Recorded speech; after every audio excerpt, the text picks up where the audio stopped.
कधी विचार केलाय का की नक्की हा हार्ट अटॅक म्हणजे काय? का बरं आपण एवढं घाबरतो त्या हार्ट अटॅकला? खरं खरं हार्ट अटॅक प्रॉब्लेमॅटिक आहे का? कधी विचार केलाय का आपण लोक घाबरतात म्हणून आपण पण घाबरायचं, किंवा लोक घाबरवतात म्हणून आपण घाबरायचं? सिंपल साध्या गोष्टीत आपण नीट समजून घेऊया की हार्ट अटॅक म्हणजे काय. थोडक्यात एखादी रक्ताची गुठळी येऊन आपल्या रक्ताच्या वाहिनीत अडकली. परत मी किरण सरांनी प्रश्न विचारला तसा विचारतो की हिंदी मराठी नहीं समझता ऐसा कितने लोग हैं अभी मेरे सामने? अच्छा, गुड वन. म्हणजे किरण सरांनी बरीच मेहनत केली हिंदीत मध्ये बोलायची.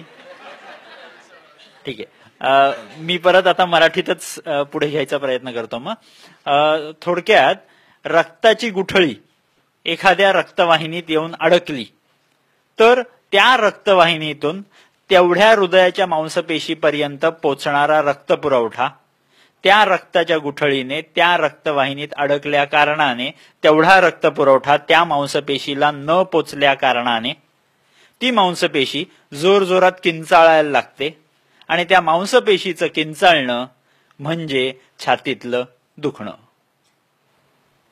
राईट? म्हणजे थोडक्यात रक्ताची गुठळी रक्ताच्या वाहिनीत अडकली की रक्ताच्या वाहिनीतून रक्तपुरवठा त्या मांसपेशीपर्यंत पुढे पोचू शकत नाही. त्या मांसपेशीपर्यंत रक्तपुरवठा पोचू शकला नाही की ती मांसपेशी जोरजोरात किंचाळायला लागते. And cry of a dying heart muscle is called as angina, म्हणजे छातीतलं दुखणं. फाईन.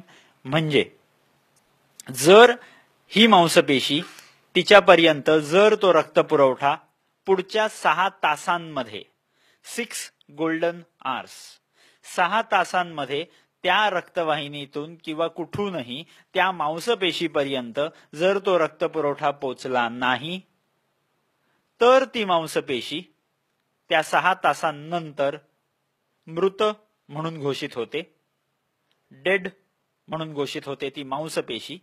आणि हा 6 तासांचा पूर्ण जो जर्नी आहे की रक्ताची गुठळी बनण्यापासून अडकेपर्यंत आणि मांसपेशी मृत ठरेपर्यंत, हे जे 6 तासाचा जो पूर्ण अंतर आहे, या 6 तासांच्या पूर्ण जर्नीला आपण म्हणतो हार्ट अटॅक.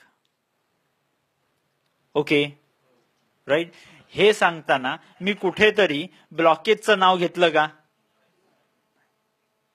कारण का ब्लॉकेजेसचा या हार्ट अटॅकशी डायरेक्ट संबंध 0.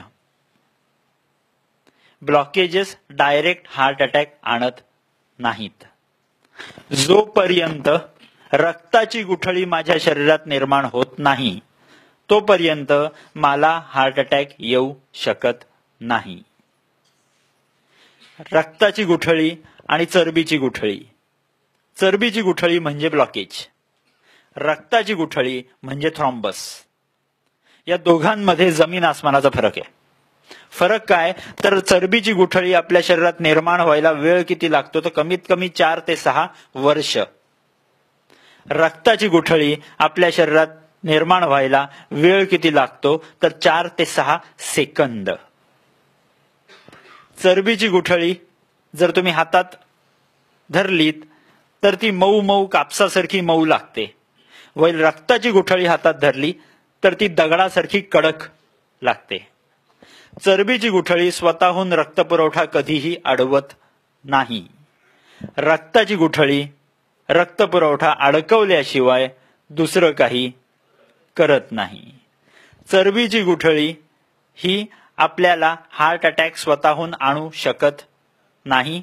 रक्ताची गुठळी हार्ट अटॅक शिवाय दुसरं काही आणू शकत नाही. म्हणून जर विचार करायचा असेल तर रक्ताच्या गुठळीचा करा.